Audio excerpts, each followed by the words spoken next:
señorías, después de la magnífica presentación que hizo Patricia, creo que poco me queda por aportar, pero bueno, vamos a tratar de hacer algo, de hablar sobre la corrupción, la administración electrónica y la contratación, ¿no?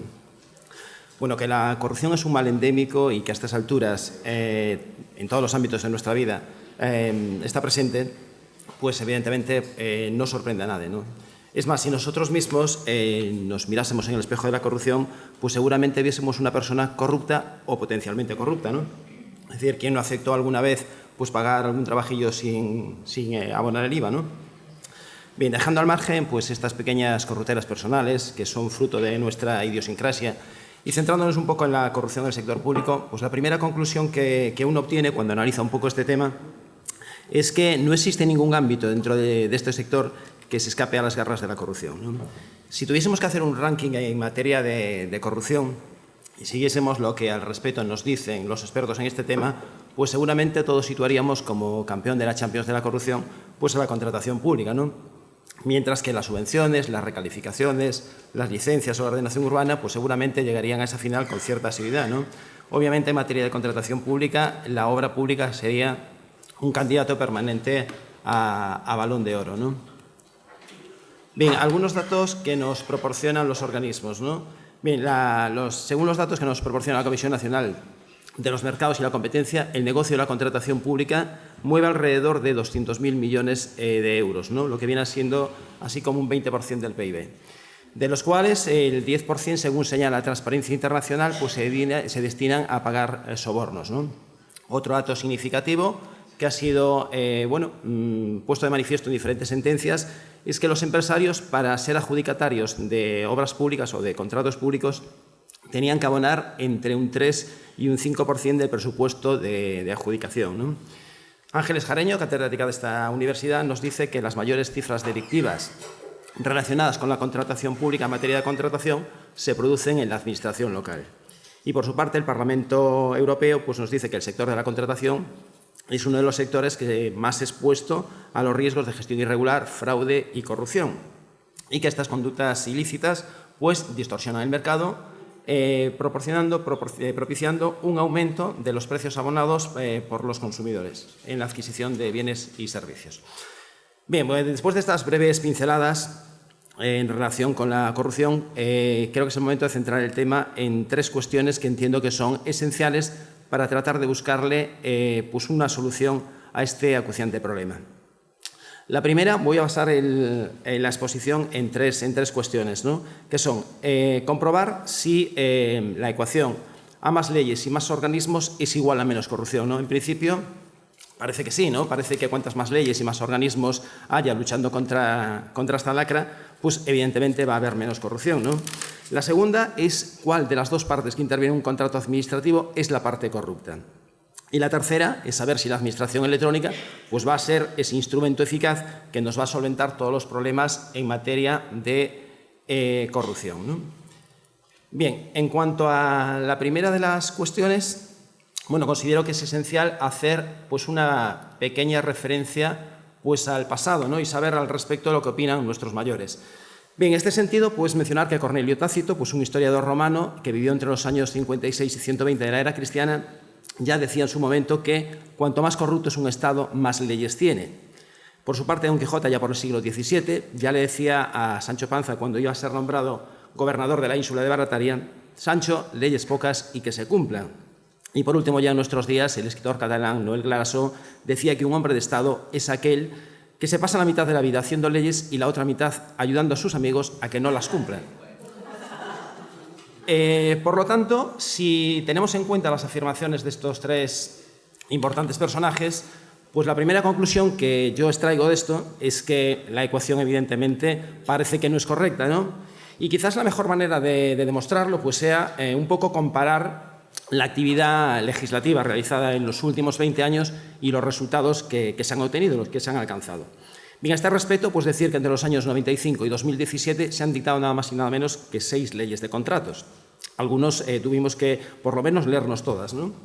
Ya otro caso es lo de estudiarlas. En los últimos 8 años, la ley de contratos pues, se vio afectada por una treintena de modificaciones. Y asimismo, en el periodo 2013-2019 pues, se han dictado 17 leyes de transparencia, 3 leyes en materias de prevención de corrupción y 3 normas reguladoras de los ICES se han modificado para conferirles competencias en materia de corrupción. Y además, pues creamos 11 organismos de transparencia, 3 órganos de lucha contra la corrupción, una oficina independiente de supervisión de contratos, oficinas de evaluación y podíamos seguir así, ¿no? ¿Qué ha pasado con la corrupción? Bueno, pues según los datos que nos da Transparencia Internacional, pues no parece que haya disminuido, ¿no? Informes de este organismo pues nos indican que en los países de la Unión Europea España ha pasado en los últimos 15 años del puesto 11 al puesto 20, de menos a más corrupto. Ejemplos de que las cosas parece que no van bien y parece que no han cambiado y que dan un poco la razón a Transparencia Internacional, pues es que organismos que en principio se habían creado para prevenir la corrupción pues se han visto involucrados en, bueno, pues en supuestos de corrupción, ¿no? Así no parece que sea un buen ejemplo para la ciudadanía, pues que oficinas como la Agencia Antifraude, no de Valencia, sino de Cataluña, hayan sido investigados por el Síndic de Greus por haber gastado más de 10.000 euros mensuales en arrendamiento de sus propias oficinas, o que un informe de la propia Sindicatura de Cuentas haya detectado irregularidades contables en la gestión del exdirector de la Agencia Antifraude por haber cobrado 70.000 euros en concepto de trienios y complementos, hechos que, según nos dicen, pueden ser constitutivos de delito, ¿no? Afortunadamente, pues la labor, en este caso la sindicatura de los socios, parece que sirve para algo. Bien, la segunda cuestión es saber cuál de las dos partes es corrupta. En un contrato administrativo pues participa por una parte la administración y por otra las empresas. En cuanto al sector empresarial, bueno, hay que decir que importantes empresas españolas en los últimos años han sido adjudicatarios de importantes contratos en los países europeos con menores niveles de corrupción. Si, por ejemplo, ACS fue adjudicataria en Dinamarca de un contrato de 1.200 millones de euros. Al área de medio ambiente del grupo FCC, en el Reino Unido, un ayuntamiento, el de Barrow-in-Furness, le adjudicó un contrato de algo más de 14 millones. A una filial de Ferrovial, a Imey, la administración inglesa le adjudicó un contrato de recogida de basuras por 119 millones de euros. Y Acciona está construyendo en Noruega la mayor obra ferroviaria que nunca se ha llevado a cabo en este país, además de una autovía en Dinamarca que ha sido adjudicada por 133 millones de euros. ¿Y qué pasa en España con esas grandes empresas? Bueno, pues resulta curioso que esas mismas empresas que son capaces de conseguir esos grandes contratos en esos países con menores niveles de corrupción, en España se hayan visto involucrados en procesos judiciales, precisamente por abonar cantidades para conseguir a determinados partidos políticos o políticos para conseguir obras públicas, contratos públicos, ¿no? Así, por ejemplo, los papeles de Bárcenas pues, confirmaban que ACS había entregado dinero negro al Partido Popular. La UDET identificó pagos de FCC a Jordi Pujol. La Fiscalía pues, recurrió el caso Palau para condenar a directivos de Ferrovial y la policía detuvo a directivos de Acciona por el caso Acomec. Es decir, esas grandes empresas que son capaces de conseguir esos grandes contratos en esos países que tienen menores niveles de corrupción, en España pues tiene los problemas que tiene. Bien, para dar respuesta a la tercera de las cuestiones, es decir, si la administración electrónica nos va a solventar pues, todos los problemas que hay, yo creo que es importante incidir sobre cada una de las fases de la contratación para saber la incidencia que tiene. Así tenemos, por ejemplo, en la fase de preparación del contrato, hay que destacar desde mi punto de vista 4 momentos capitales que favorecen la aparición de la corrupción. En primer lugar, el momento de decidir la inversión a realizar, ¿no? Obviamente, cuando nosotros queremos adoptar una opción corrupta, lo primero que hacemos es tratar de beneficiar a un determinado empresario y tomar una decisión pensando en beneficiar a un empresario y no en beneficiar al interés general, ¿no? Ejemplos, hombre, los tenemos muy cercanos aquí, ¿no? El aeropuerto de Castellón, el internacional de la región de Murcia, las radiales de Madrid, etcétera, ¿no? Segundo momento, redacción de las especificaciones técnicas, ¿no? No suele ser nada raro, todos lo sabemos, que en los proyectos de obras pues, presentan deficiencias técnicas precisamente con el objetivo de realizar modificados que van a beneficiar a un determinado adjudicatario, ¿no? O también, pues facilitamos información privilegiada a un determinado empresario para que formule su propuesta. El tercero hace referencia al establecimiento de los criterios, bien sean de solvencia o bien sean de adjudicación, ¿no? En cuanto a los criterios de solvencia, bueno, pues nos encontramos a veces en los pliegos de cláusulas administrativas que exigimos solvencias económicas que no se corresponden con los presupuestos de licitación, ¿no?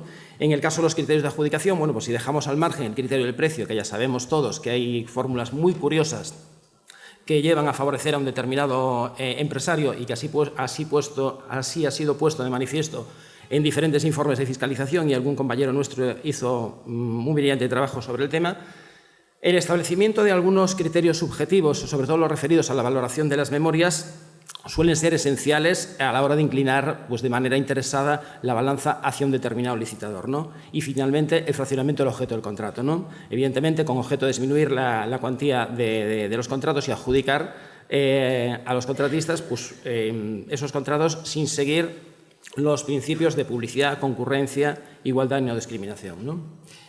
Bien, en cuanto a la fase de selección y adjudicación de los contratos, pues hay al menos dos importantes actuaciones administrativas en las cuales la incidencia de la administración electrónica, desde mi punto de vista, es escasa o casi nula, ¿no?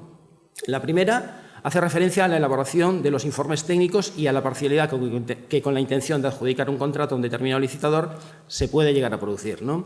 Mientras que la segunda pues, está relacionada con el deficiente funcionamiento del control interno, ¿no? Y principalmente viene motivado por dos cuestiones. En primer lugar, sobre todo referido al ámbito local, la escasez de habilitados de carácter nacional. Y en segundo lugar, las presiones a las que pueden estar sometidos los interventores accidentales o los interinos. En el ámbito autonómico, por lo menos en Canarias, la ausencia de la función interventora hace que en ocasiones pues, sea difícil corregir las acciones corruptas, ¿no? A este respecto, pues, hay que tener en cuenta que el control financiero, como todos sabemos, es un control a posteriori. A veces la escasez de recursos no nos permite realizar controles, o si los realizamos sobre muestras demasiado pequeñas con los riesgos que ello conlleva, ¿no? También en esta fase, evidentemente, es importante destacar las contrataciones en bienes y servicios que se realizan sin seguir el procedimiento legalmente establecido y sin crédito para ello, ¿no? Bien, por último, en la fase de ejecución y liquidación del contrato, la corrupción se muestra en la realización de trabajos de inferior calidad, las modificaciones de contratos o las mediciones incorrectas. Principal característica de todas ellas es que es necesaria la presencia del personal técnico de la Administración.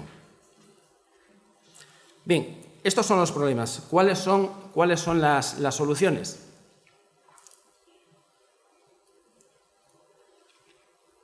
¿Cómo soluciona el legislador pues todas estas incidencias que ponemos de manifiesto en nuestros informes de fiscalización?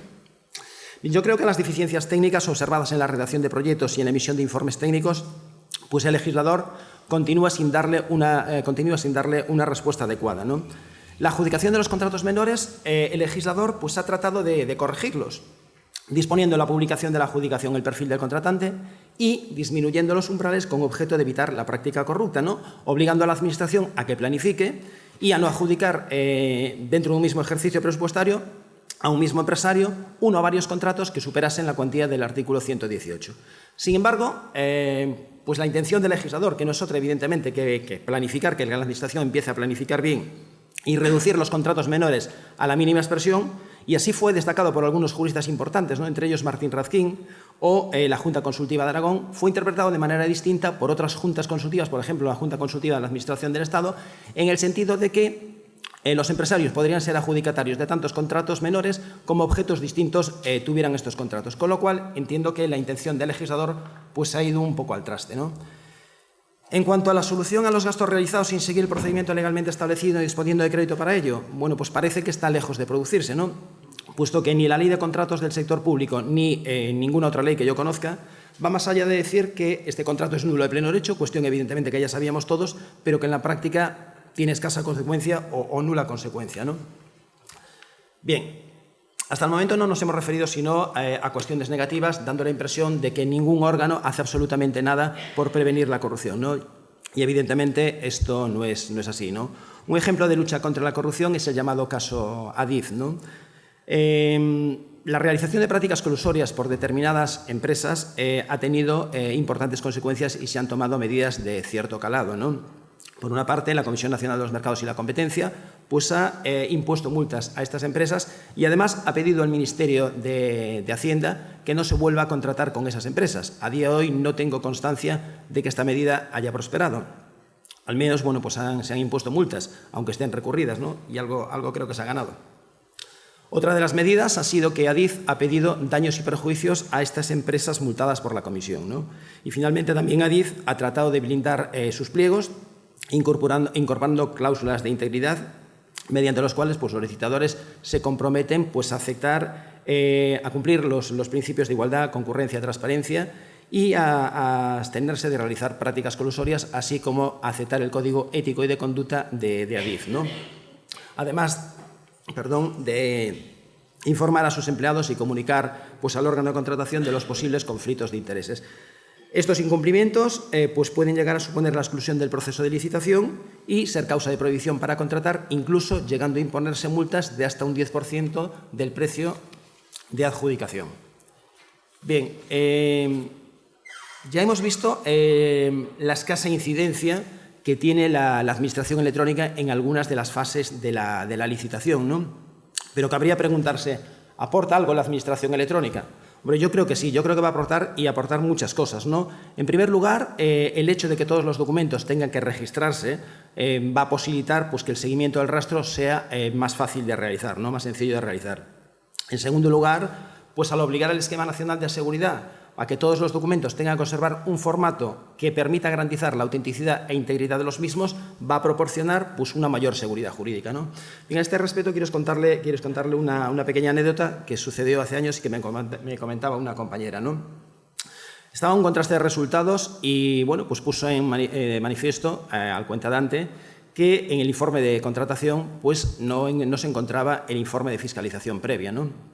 El cuentadante, sorprendido como casi siempre, dijo, oye, pues nada, seguramente pues, un administrativo, como casi siempre también, lo sacó del expediente y no lo ha devuelto. Pero no te preocupes, que en el plazo de 2 días nosotros te lo hacemos llegar. Efectivamente, ¿no? Transcurridos 2 días, la secretaria de este alto cargo pues, llama a esta compañera y le dice, oye, me dice el director general, ¿qué fecha quieres que le pongamos al informe de fiscalización? Bueno, esto supongo que con la Administración electrónica evidentemente no va a pasar, ¿no?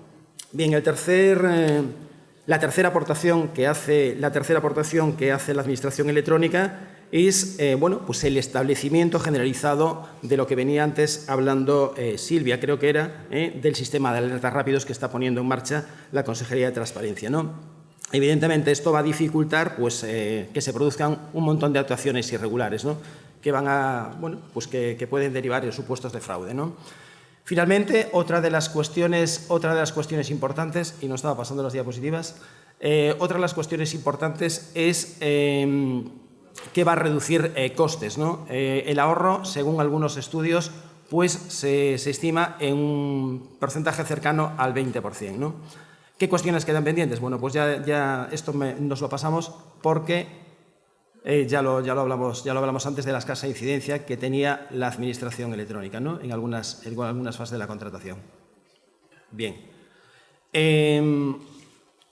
Con respecto al trabajo de los ICES, ¿cómo va a afectar la Administración electrónica al desarrollo de las funciones que tienen estas instituciones y a la prevención de la corrupción, ¿no? Bien, en primer lugar, yo creo que la obligación de las entidades del sector público de publicar numerosos documentos que integran el expediente de contratación en la plataforma de contratación del sector público, creo que va a posibilitar que las ICES puedan realizar sus funciones con mayor rapidez, ¿no? Haciendo de alguna manera sus informes más oportunos en el tiempo.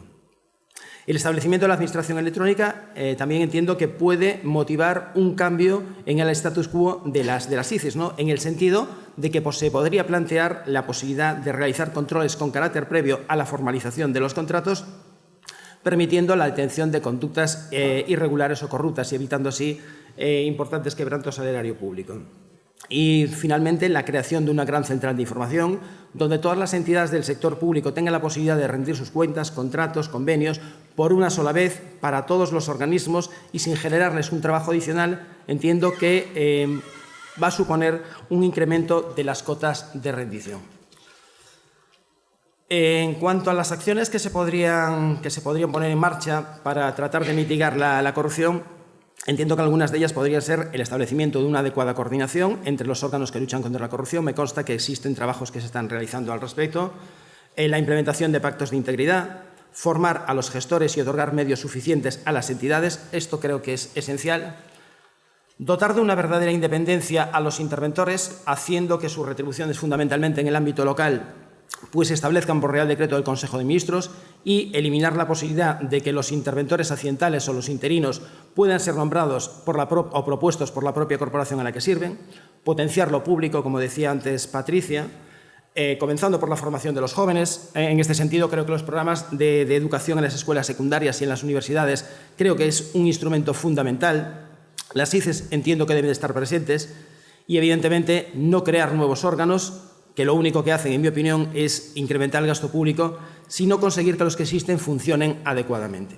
Bien, en cuanto a las conclusiones de todo lo dicho hasta el momento, pues la administración electrónica, evidentemente, es una herramienta útil, ¿no?, para ayudar a evitar prácticas corruptas, pero yo creo que necesita de complementos. La corrupción entiendo que solo se disminuirá si se producen cambios estructurales y culturales profundos en los organismos y en la sociedad en su conjunto. De nada sirve promulgar leyes si evidentemente no las aplicamos, ¿no? Las leyes entiendo que hay que aplicarlas. El establecimiento de incentivos a las empresas que eviten que sus trabajadores cometan prácticas corruptas debe de ser esencial. Un ejemplo de ello es la ley contra el soborno del Reino Unido. Y, finalmente, creo que si no contamos con el apoyo del Parlamento, pues todas estas medidas me parece que no sirven de nada. Por lo tanto, los cambios esenciales para mejorar los niveles de rendición, lograr el éxito de la administración electrónica y la reducción de la corrupción a cotas mínimas solo será posible si hay una verdadera implicación de las asambleas legislativas. Muchas gracias.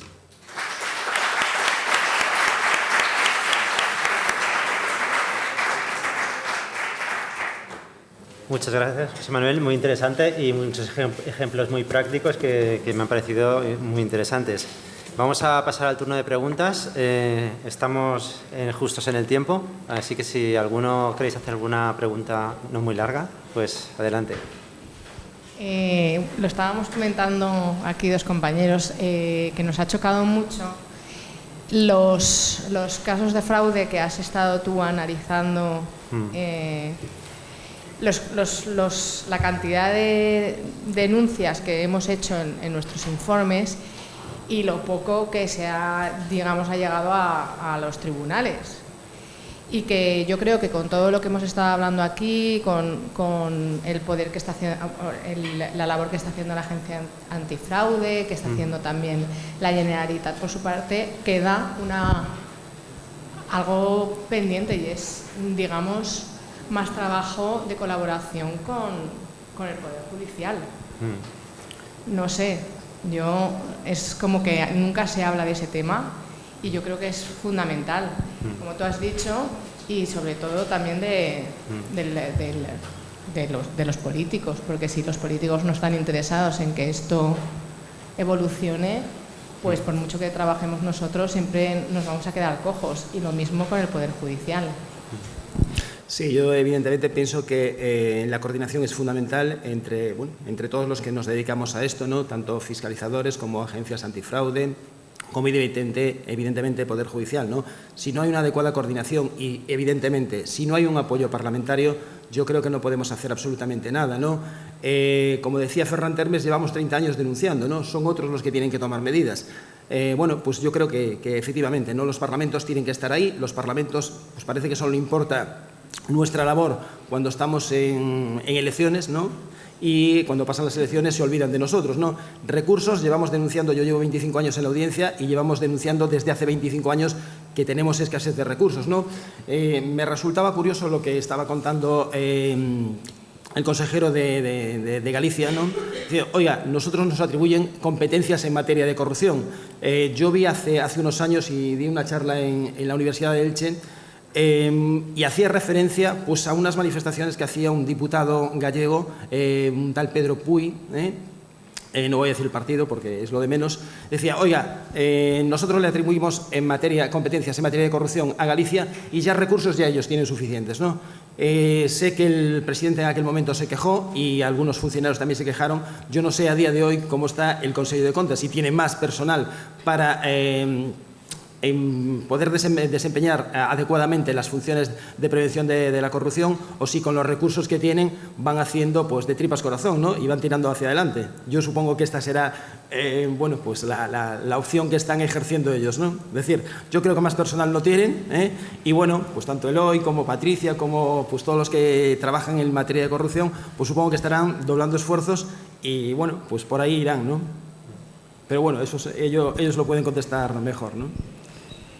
Yo creo que sí se ha hablado durante esta mañana de muchas líneas de colaboración en todos los aspectos. Luego, las nuevas competencias en materia de prevención de fraude, el sistema de alertas, los posibles convenios también con las agencias antifraude. Por ahí hay que avanzar mucho. Y dentro de los OCEX también podemos incidir más en la corrupción, que la sociedad lo pide también. Sí, pero no hay digamos, ese puente entre nuestra labor y el poder legislativo, que el judicial, que al final es lo que, digamos, trasciende al ciudadano, y porque es eso, nosotros, no sé, estamos haciendo una labor importante, pero es como que se queda a mitad camino. No sé, yo creo que deberíamos empezar a trascender ese paso que tenemos entre nosotros y el Poder Judicial. No sé cómo, elaborando protocolos o, no sé, dentro de los propios órganos de control, elaborar protocolos que haga que en determinado momento puedas denunciar un determinado caso ante la Fiscalía, ¿no? Deberíamos tener claros los criterios de la Fiscalía y del Tribunal de Cuentas para la responsabilidad contable y la responsabilidad penal, y saber identificarlos, todos los que participamos en las fiscalizaciones, y tener claro qué es lo que tenemos que identificar cuando estamos ante un caso de responsabilidad contable o de delito relacionado con la corrupción. Ahí hay mucha línea de actuación en formación y en colaboración para identificar esos criterios. Una pregunta, Alex, que me ha llamado la atención cuando has dado las cifras de todos los procedimientos iniciados. Si no he entendido mal, lo has obtenido de las memorias de los organismos de control externo. Yo me pregunto, el propio Tribunal de Cuentas, con toda su dotación de medios y con su sección de fiscalización, entiendo yo que podías haber hecho esa petición al Tribunal de Cuentas, porque ellos sí que la tienen. Es curioso que nosotros como equipo no sabemos nada. Ni cuándo se inicia, ni cuándo se tramita, ni cuándo continúa. Nos enteramos por la prensa si hay sentencia. Ellos deben de tenerla, lo que no sé si la tienen elaborada. En la web no la tiene el Tribunal de Cuentas. Ya. Y no, la tendrán la información porque, claro, los expedientes están muy documentados, pero no sé si tienen elaboradas estadísticas para poder ofrecerla. Eso también es lo que les pasa a los OCEX. Claro, nosotros estamos pidiendo un esfuerzo a las entidades locales, sobre todo a la Generalitat, de transparencia, de dar información actualizada, y resulta que nosotros, organismos fiscalizadores y la sección de fiscalización, nos dice a los señores ciudadanos, estamos haciendo esta labor, estamos tramitando tal. Bueno, el procedimiento judicial se extiende en el tiempo, pero da resultados. Hay 5 OCEX que sí que lo publican en sus memorias, no completa la información, y luego en la mayoría se hace un seguimiento, pero no se elabora la información para poder ofrecerla, ¿vale? O no está, habrá algunos que la elaboren, otras que no, pero no está disponible al final para poder realmente llegar a cuantificar cuáles de los casos propuestos han acabado en sentencia favorable o desfavorable. Esa es un poco la conclusión, falta de información. ¿Vale?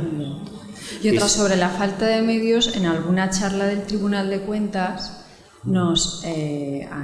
alguien al final confesó que ellos no hacían pruebas periciales, o sea que nosotros realmente les teníamos que dar todo muy mascadito, o sea, la propia entidad local tenía que hacer esos trámites porque ellos en su procedimiento pues archivaban cuando no veían claro, cuando había otro procedimiento paralelo o penal o de otro tipo. Entonces yo creo que eso es también necesaria, también un poco de formación para nosotros, para saber cuándo tiene sentido iniciar ese procedimiento y cuándo no. Primero formación, y luego también hemos puesto un poco en evidencia que la configuración de la responsabilidad contable, que ya es muy antigua, pues desde el punto de vista de aplicación, con un candil. Hay que ofrecer. A ver la AILA, ¿no? Como dirían en Galicia. Vale. Bueno, pues vamos a acabar aquí, si no, no desayunaremos. Muchas gracias a todos. Muchas gracias.